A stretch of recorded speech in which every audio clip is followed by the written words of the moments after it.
Hi and welcome back to BFC capital. अपनी last video में मैंने आपको बताया था कि साल 2025 के बजट के अंतर्गत आपको क्या टैक्स चेंजेस, टैक्स स्लैब्स में क्या चेंजेस देखने को मिल जाएंगे, but that was just an overview and as promised आज मैं एक डिटेल्ड एनालिसिस लेकर आई हूँ जिसमें हम ओल्ड टैक्स स्लैब को न्यू टैक्स स्लैब से कंपेयर करेंगे एंड कवर करेंगे दोनों टैक्स रेजिम्स को, देखेंगे आपके लिए बेटर टैक्स रेजिम कौन सी हो सकती है। पॉइंट टू पॉइंट डेटा उठाएंगे अलग अलग इनकम लेवल्स का। शुरू करते हैं आज की वीडियो को बिना किसी देरी के। इस वीडियो को एंड तक जरूर देखिएगा ताकि आप कोई भी इंपॉर्टेंट पॉइंट मिस आउट ना करते। ओल्ड टैक्स रेजिम के अंतर्गत अगर आपकी इनकम 7,25,000 रुपीज है तो आपको कोई भी टैक्स नहीं देना पड़ेगा। कैसे, मैं समझाती हूँ। अगर आपकी इनकम है 7,25,000 रुपए की, जैसा कि आप डेटा में देख सकते हैं, सेक्शन 80C के तहत 1.5 लाख की डिडक्शन आपको देखने को मिल जाती है। एनपीएस की डिडक्शन मिल जाती है 50,000 रुपए की। स्टैंडर्ड डिडक्शन मिल जाता है 50,000 रुपए का। 2 लाख का डिडक्शन मिल जाता है होम लोन पे एंड 25,000 का 80D का डिडक्शन मिल जाता है। और इन सब डिडक्शंस को हटा के इन सबको टोटल हुआ 4,75,000 रुपीज का, यानी कि आपकी टैक्सेबल इनकम होती है सिर्फ 2.5 लाख रुपए की। एंड ओल्ड टैक्स रेजिम के टैक्स स्लैब के अकॉर्डिंग 0 to 2.5 लाख की इनकम पे कोई टैक्स नहीं देना होता है। न्यू टैक्स रेजिम के टैक्स स्लैब के अकॉर्डिंग भी अगर आपकी इनकम 7,25,000 रुपए है तो आपको कोई टैक्स नहीं देना है। ओल्ड टैक्स रेजिम और न्यू टैक्स रेजिम दोनों ही रेजिम्स में आपको इस इनकम पे कोई टैक्स नहीं देना है, 0 टैक्स। हालांकि आपको ओल्ड टैक्स रेजिम में ये डिडक्शंस क्लेम करने के लिए एक सब्सटेंशियल आउटफ्लो करना पड़ेगा, जैसे कि 1.5 लाख रुपए इन्वेस्ट करने होंगे 80C के अंतर्गत। मगर न्यू टैक्स रेजिम में ये पूरा का पूरा 7,25,000 रुपए ऐसे ही टैक्स फ्री हो जाता है विदाउट मेकिंग एनी आउटफ्लोज। यानी कि न्यू टैक्स रेजिम इस केस में अगर आपकी इनकम 7,25,000 रुपए है तो आपके लिए हर हाल में बेहतर है। अब बात करते हैं उन लोगों के लिए जिनकी इनकम 7,25,000 रुपए से ऊपर की है। फॉर एग्जाम्पल 10 LPA जो लोग कमाते हैं उनका एग्जाम्पल उठा लेते हैं। लेट्स सपोज आपकी इनकम है 10 लाख पर एनम, सालाना 10 लाख रुपए आप कमाते हैं, तो ओल्ड रेजिम के अंदर सारे डिडक्शन क्लेम करने के बाद आपकी टैक्सेबल इनकम बचती है 5,25,000 रुपए की, जिसपे ओल्ड टैक्स स्लैब के अंतर्गत 2.5 LPA से 5 LPA तक 5% टैक्स जो कि हुआ 12,500 रुपए एंड फिर 5 से 10 LPA तक 20% टैक्स जो कि हुआ 5,000 रुपए। यानी कि टोटल टैक्स जो आपको देना होगा 10 LPA की इनकम पे वो होगा 17,500 रुपीज ओल्ड टैक्स रेजिम के अंदर। बट वही न्यू टैक्स रेजिम के अंतर्गत 10 LPA की इनकम पे 75,000 का स्टैंडर्ड डिडक्शन क्लेम करने के बाद आपकी टैक्सेबल इनकम बची 9,25,000 रुपीज। न्यू टैक्स स्लैब के अकॉर्डिंग 0 to 4 LPA की इनकम पे कोई टैक्स नहीं लगता। 4 to 8 LPA पे 5% का टैक्स देना होता है जो कि हुआ 20,000 रुपए।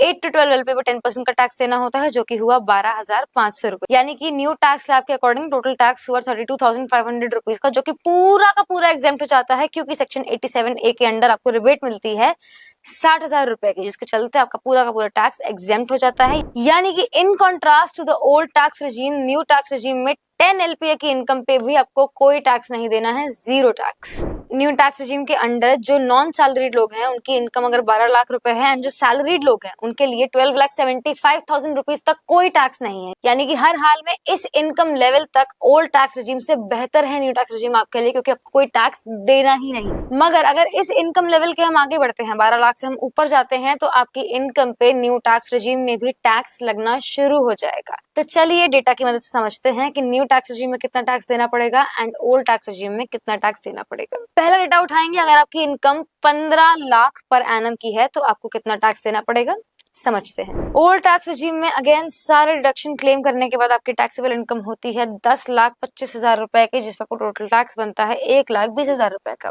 बट वही न्यू टैक्स रेजिम में स्टैंडर्ड डिडक्शन क्लेम करने के बाद आपकी टैक्सेबल इनकम बनती है 14,25,000 रुपए की एंड आपके न्यू टैक्स स्लैब के अकॉर्डिंग टैक्स जो बनता है वो बनता है 93,750 रुपीज का, which is again lesser as compare to the old tax regime. And यहाँ पर भी अगर आपकी इनकम 15 लाख पर एनम है तो यहाँ पर भी आपके लिए न्यू टैक्स रेजिम ही बेहतर है। नेक्स्ट एग्जांपल उठाते हैं, अगर आपकी इनकम 18 लाख पर एनम है। ओल्ड टैक्स रेजिम में अगेन सारे डिडक्शन क्लेम करने के बाद आपकी टैक्सेबल इनकम जो बच के आती है वो आती है 13,25,000 रुपीज की, जिसपे आपका टोटल टैक्स जो बनेगा वो बनेगा 2,10,000 रुपीज का। बट वहीं न्यू टैक्स रेजिम में स्टैंडर्ड डिडक्शन हटाने के बाद आपकी टैक्सेबल इनकम जो बन के आती है वो आती है 17,25,000 रुपए की एंड न्यू टैक्स स्लैब के अकॉर्डिंग टैक्स बनेगा आपका 1,45,000 रुपए का। यानी कि अगर आपकी इनकम 18 लाख पर एनम भी है, अगर आप सालाना 18 लाख रुपए भी कमाते हैं तो भी आपके लिए न्यू टैक्स रेजिम बेहतर है। यहाँ आप ज्यादा टैक्सेस बचा पाएंगे as compare to the old tax regime. Next हम एग्जांपल लेंगे, अगर आपकी इनकम 24 लाख पर एनम की है तो आपको कहाँ किस रेजिम में कितना टैक्स देना पड़ेगा,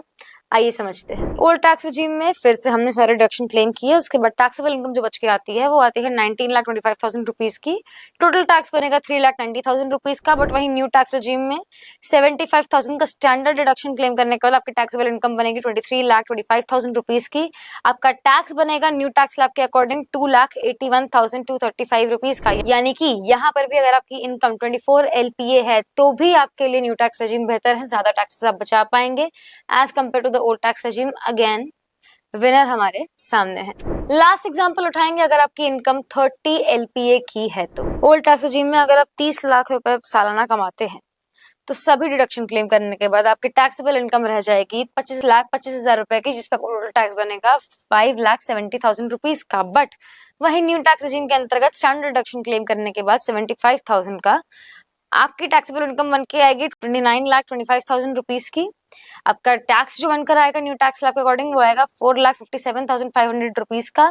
और इस केस में भी आपके लिए न्यू टैक्स रिजीम बेहतर है as compare to the old tax regime. यानी कि डेटा के दम पे मैं ये कह सकती हूँ कि आप कितना भी कमाते हो, आपकी इनकम कितनी भी हो, आप कितना भी पैसा कमा रहे हो, न्यू टैक्स रिजीम में आपको टैक्सेस में ज्यादा बचत देखने को मिल जाएगी as compare to old tax regime. हर हाल में न्यू टैक्स रिजीम आपके लिए बेहतर है। तो अगर आप अभी भी ओल्ड टैक्स रिजीम के अकॉर्डिंग अपने टैक्स प्लान कर रहे हैं, अपने टैक्सेस फाइल कर रहे हैं, तो अभी रुक जाइए, hold your horses, because it actually is the time to make the switch for better tax planning. फिर भी अगर आपके मन में न्यू टैक्स रिजीम को, न्यू टैक्स स्लैब्स को लेके कोई भी सवाल है, कोई भी क्वेरी है, शंका है, drop a comment below and will be happy to get back to you with all the right answers. Meanwhile, अगर आपको ये वीडियो पसंद आई, like this video, share it with your friends, subscribe to our channel. जल्द मिलेंगे एक और video के साथ। Press the bell icon for instant updates.